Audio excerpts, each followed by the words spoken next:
Non-Discrimination Act. We hear a lot about DOMA, the Defense of Marriage Act, anti-gay marriage bill. But what about ENDA, which we don't hear as much about? And you continue to say ENDA. And ENDA, it was sent up actually first with gender, so which included the gender identity piece. And they told it, they felt that because it was transgender, a piece of it, that it would have not been passed. So they had said, and they do this all the time with the transgender community, we'll get back to them. We'll pass it this way for the sexual orientation, the gays, the lesbians, the bisexuals, and we'll get back to the transgender. So now it's actually gone back, and they're submitting it as gender. So it's a gender employment non-discrimination act, just not ENDA anymore. So you'll be out today in New York outside of Stonewall at 4 o'clock? Actually, we'll be starting at Union Square at 3 p.m. We'll have a program, and we'll be marching off and ending in front of Stonewall. I'm so excited. Well, Maya Leilani Vasquez, I want to thank you for being with us.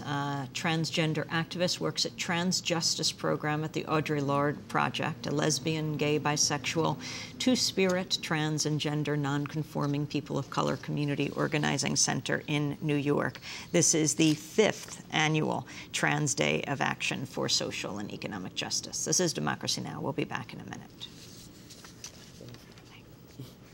22 hours in the day.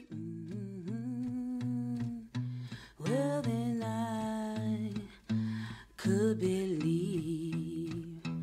Hey, then I could believe.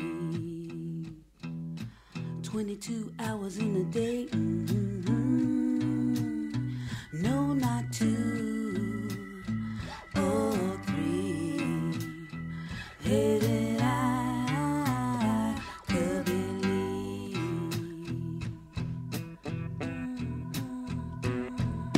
See the sun coming up with you, boy. See the sun going down. See the sun coming up, going down. I see you lifting me up. Never bring me down. See how high you can take me. See how long till you make me. See how far till you break me. That's when my love's. That's when my love's. That's when my love. That's when my love. Toshi Regan here on Democracy Now!, democracynow.org, The War and Peace Report. I'm Amy Goodman. 40 years after Stonewall, where is the gay rights movement? What does the focus on marriage equality mean for the goals of gay liberation? These are some of the issues our next guest has written extensively about. Lisa Dugan is an activist, a writer, historian, professor of social and cultural analysis at New York University, author of several books, most recently The Twilight of Equality, Neoliberalism, Cultural Politics, and the Attack on Democracy. Her forthcoming book is called The End of Marriage, The War Over the Future of State-Sponsored Love. Her latest article for The Nation magazine hails LGBT organizing in Utah as a model for gay activists around the country. It's called What's Right with Utah. Lisa Dugan joins us here in the Firehouse studio. Welcome to Democracy Now! I'm glad to be here. Well, the major issues that seem to be the focal point of the gay community today politically are marriage and the military. Yes, and there's no way not to be in favor of full legal equality, including marriage in the military, in terms of what, the legal structure should be inclusive of everyone. But it's really important, especially now that we're celebrating the 40th anniversary of Stonewall, to go back and look and remember something about what, gay liberation, how it began, which was in some way to question the structures rather than simply ask for inclusion in the existing structures. So if we look back and look more expansively at the kinds of things that we can do as a movement, we could come up with a much broader set of goals, and many grassroots organizations like the Audre Lorde Project, who is just represented here, have very broad goals and define queer issues as being the issues that affect most of us, rather than the issues that affect only gay people.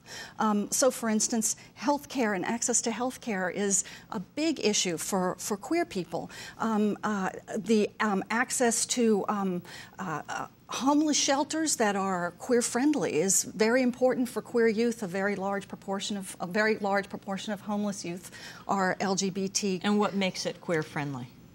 Well, the shelter system in New York City right now is not very queer-friendly.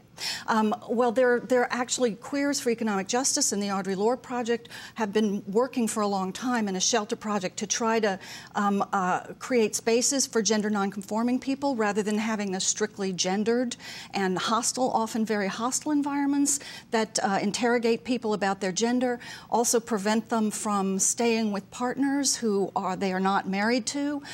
There are many ways in which hostility is expressed in the shelter system and on the streets in general. So, you know, also in terms of marriage and partnership and household recognition, most of us don't really live in marital-style households for most of our lives anymore, straight, gay, or other. In fact, the Williams Institute, attached to UCLA in California, did a study and showed that most LGBT people in California are not living in coupled relationships. And Amber Hollibaugh, when she was senior strategist